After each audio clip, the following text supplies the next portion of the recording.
We're going to get into chapter 14 of Genesis, and there is a whole lot going on just in this chapter, okay?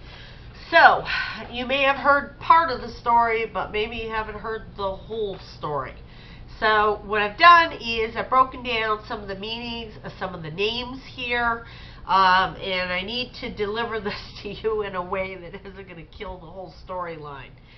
So, when we go to Genesis 14, there's some names here I want you to look at. In the first verse, we're looking at a group of kings, okay? One of them, Amraphel, means slayer of dark, or sayer of darkness, okay? That sounds like something out of a Star Wars movie or something. And then the name Shinar, you're going to see this a few times in the Old Testament.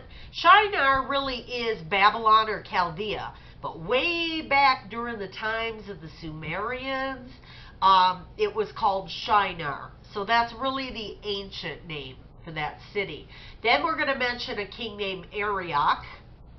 That means lion-like.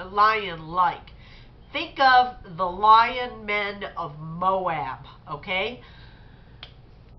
And, okay, then we're going to have, he's the king of Elasar, which means God is chastener, okay? And then there's one that's very hard to pronounce. It means a handful of sheaves, or ropes, okay, or tow ropes, okay? Handful of sheaves. Handful. How many tow ropes can a person hold at once? There's your riddle. Not a whole lot. Not a handful. One would be a handful. But I'm about to explain something about these kings. Anyway, this king's name is Kedorla.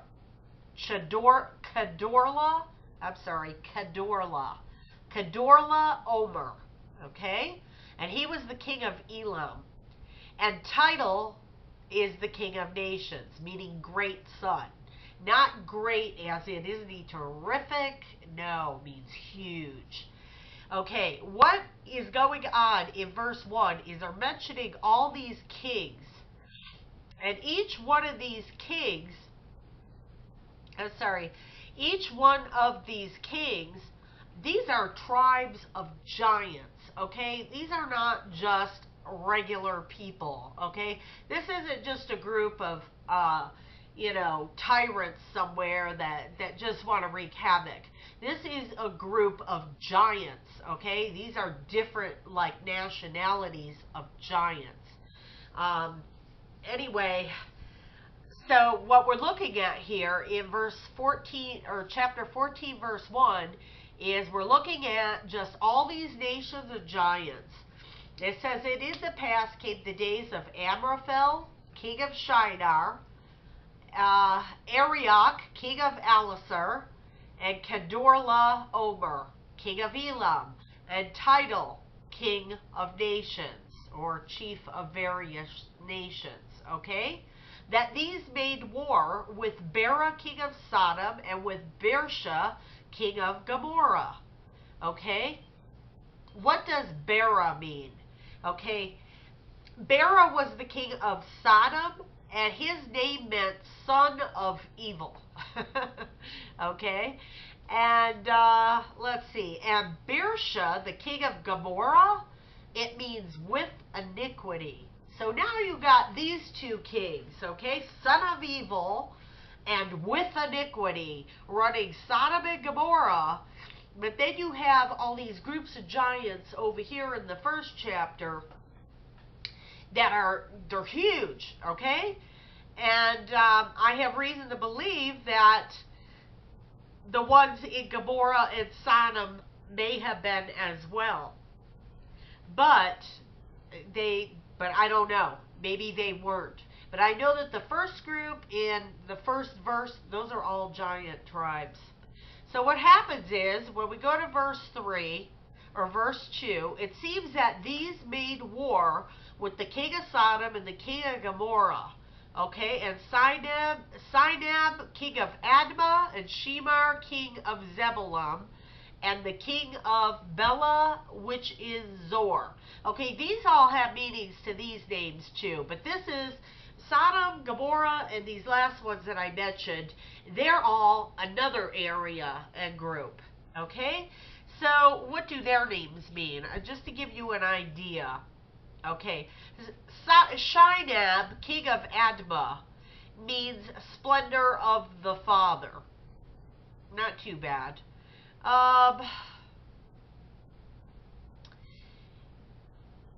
Lipped earth is Admah. Shemmeber, king of Zeboim, it means lofty flight. And king of Bela means destruction. So, and which is Zoar. Z-O-A-R, a place, but that means insignificance. So here you have two rotten sides. You've got all these giants over here in verse 1, and then you've got Sodom, Gomorrah, and a few surrounding cities. They're all rotten and evil to the core too. I'm not sure that they would be giants or not, but verse 1 are giants. So verse 3, all these were joined together at the valley of Siddim, which is the Salt Sea. Okay, and it says the plain is where the Dead Sea is located. So the Salt Sea is also the Dead Sea. Salt Sea is the more ancient name. Okay, verse 4, 12 years they served Kedorlaomer. And in the 13th year, they rebelled. And in the 14th year came Kedorlaomer and the kings that were with him, and smote the Raphaim. Okay, the Raphaim, remember? More giants. There's a lot of giants battling it out. And Ashtaroth, Karnaim, that means the city of two horns, and Zuzims, which means roving creatures, okay? That's what this group of beings are, the roving creatures. It says in Ham, and the Emims means terrors, okay? They were actually ancient inhabitants of Moab, the lion men of Moab. They were like lion men. And they were also an early Canaanite type tribe. They're more descendants of Cain, okay? But you have all these types of giants. So in the 14th year, verse 5, it says that Kedorlaomer and the kings that were with him smote the Raphaim in Ashtaroth Karnaim, and the Zuzims in Ham, and the Emims in Shava Kirathaim. Okay? So they went after another group of giants and took them out. Verse 6, and the Horites are cave dwellers in their Mount Seir. Now Mount Seir means hairy or shaggy. Unto El-Paran, which is by the wilderness. Okay? And they returned and came to En-Mishpat, which is Kadesh. Okay, En-Mishpat means a spring of judgment. Kadesh means holy. And smote all the country of the Amalekites. Who are the Amalekites? Well, they are people of the descendants of Amalek, which is a grandson of Esau. Now, we're not even there yet, okay, but that's what the Amalekites are. And also the Amorites that dwelt in Hazezontamor or whatever, okay? So here we are. They were just on a rampage. This group of tyrants just went from city to city, and they were taking the spoils, man. They were killing off other types of giants and Raphaim, and taking the spoils and just moving from city to city to city. Verse 8, and there went out the king of Sodom, and the king of Gomorrah, and the king of Admah, and the king of Zeboim, and the king of Bela, the same is Zor. And they joined battle with them in the valley of Siddim. Okay? So now they're coming for Sodom and Gomorrah and the little surrounding cities. And they're going to battle them guys now. They're going to battle those wicked guys. So now this is going on. So there were like wars with these giants breaking out all over the place. Okay? Now let's go to verse 9. With Kedorlaomer, the king of Elam, and with Tidal, king of nations, and Amraphel, king of Shinar, and Arioch, king of Elasar, 4 kings with 5. And the vale of Siddim was full of slime pits. And the kings of Sodom and Gomorrah fled and fell there. And they that remained fled to the mountains.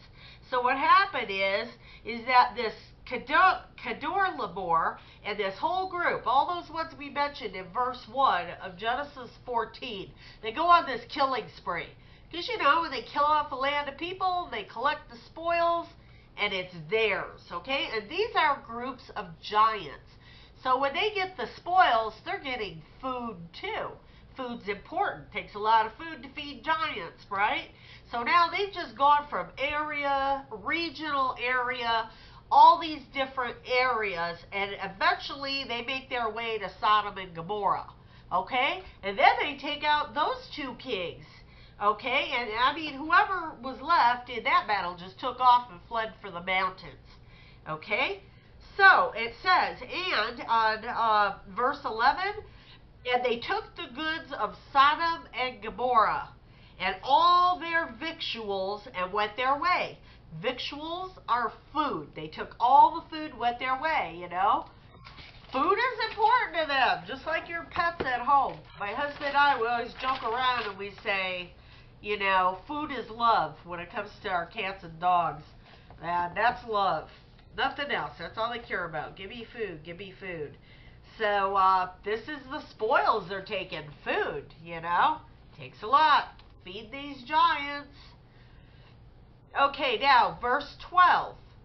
And they took Lot. Who took Lot? All that tyrannical giant group that was in verse 1. Amraphel, Kedorlaomer, Tidal, and Arioch. They took Lot.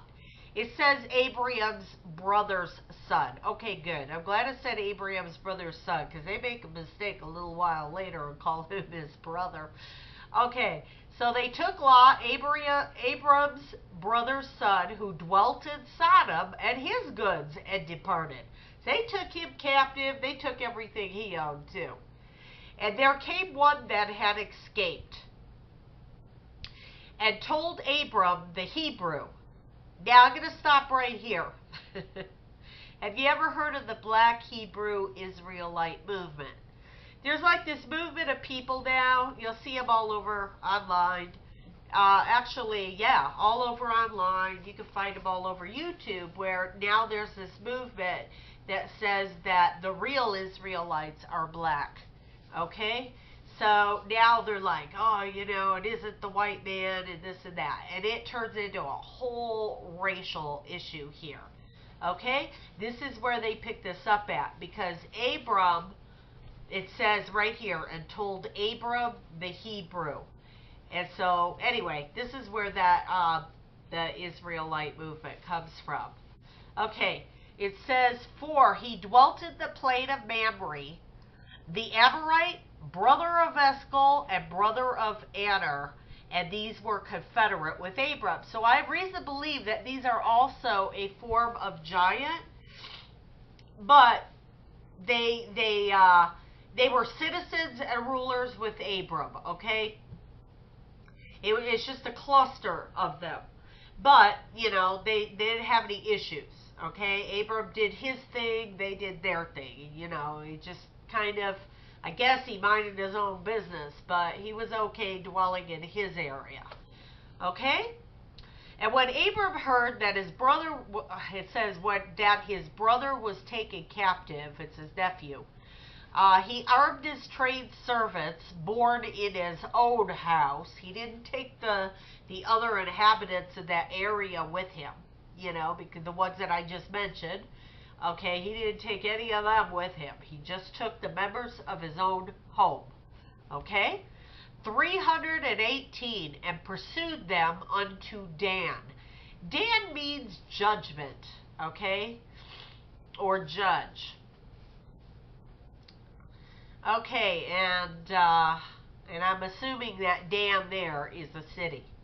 Verse 15, and he divided himself against them, he and his servants by night, and smote them. They had a plan, they ambushed them, okay? And pursued them into Hobah. Hobah means hiding place, which is on the left hand of Damascus. Do you know Damascus means silent is the sackcloth weaver? That's really what that means. Silent is the sackcloth weaver. Okay, and he brought back all the goods, and also brought again his nephew Lot, it says brother, but it should say nephew, and his goods, and the women also, and the people. He brought back everything that these giants had broken in and stole. He even brought back the people of Sodom and Gomorrah with him. Brought them all back, okay? Verse 17, and the king of Sodom went out to meet him after his return from the slaughter of Kedorlaomer, and the kings that were with him at the valley of Sheva, which is the king's dale, or country. And Melchizedek, king of Salem, brought forth bread and wine. Melchizedek here means my king is Zedek, or Zedek, okay? And he was the priest of the Most High God. And he blessed him and said, Blessed be Abram of the Most High God, possessor of heaven and earth. And blessed be the Most High God, which hath delivered thine enemies into thy hand. And he gave him tithes of all. Okay? So that sentence, and he gave him tithes of all, means that Abram gave Melchizedek tithes of all. 10% of everything he had. He had sheep, he had cattle, he had food. That's what he gave him tithes of. Okay? But it says of all. So he could have had gold, silver, whatever. Okay, and many people say that Melchizedek, and I think that it's also part of the, I think Rashi maybe, pretty sure Rashi, I'm not sure, but believes that this Melchizedek was Jesus Christ that appeared. And people often wonder, and they say, well, if it was Jesus Christ, and he wasn't a real king, as it says, king of Salem, then what would he have done with all these tithes that Abram gave him? So, anyway, I'm just throwing that out there. Verse 19. Nope, I already said that. Verse 21. And the king of Sodom said unto Abram, Give me the persons, and take the goods to thyself. And Abram said to the king of Sodom, I have lifted up my hand unto the Lord, the Most High God, the possessor of heaven and earth, that I will not take from a thread even to a shoe latchet, that I will not take anything that is thine or yours, okay? Lest thou should say, I have made Abram rich. So Abraham here is refusing anything that the king of Sodom has given him. He didn't go out there and smoke these giants, on behalf of Sodom and Gomorrah. That was not at all why Abraham was there, or Abram. He was going there strictly to get Lot back, and in the midst of all that battle, the Lord allowed him to be able to free the people and bring back everything. And so now the king of Sodom, he's happy to get his stuff back, but also remember, that Sodom, means the evil one. And Abram's like, no, I'm not taking not one thing from you, buddy. Because I don't want you to take pride and say you had anything to do with this or that you made me rich. Okay? So he refused. And Abram said to the... Oh, no, wait. Sorry. Okay, verse 24. Except only that which the young men have eaten, and the portion of the men which went with me, which... Aner, Eshcol, and Mamre. Let them take their portion. Okay? Eshcol, Mamre, and Aner. Okay? These were the other ones that went with him to get Lot. And I want to check something real quick. Eshcol. Ooh, okay. Alright. So anyway, that was it. That's the end of chapter 14. So this was a battle with giants. Okay, giants that were in the land. And the Lord allowed him to win that battle, bring back a lot, and they killed off a lot of giants. Well, first, other groups of that group of giants they killed off other groups, and then whatever survived, they just ran for the mountains. Okay, so they weren't all wiped out, but there was quite a bit of bloodshed there. So anyway, that was chapter 14 of Genesis, and well, I hope that you learned something here as we continue on. Be blessed.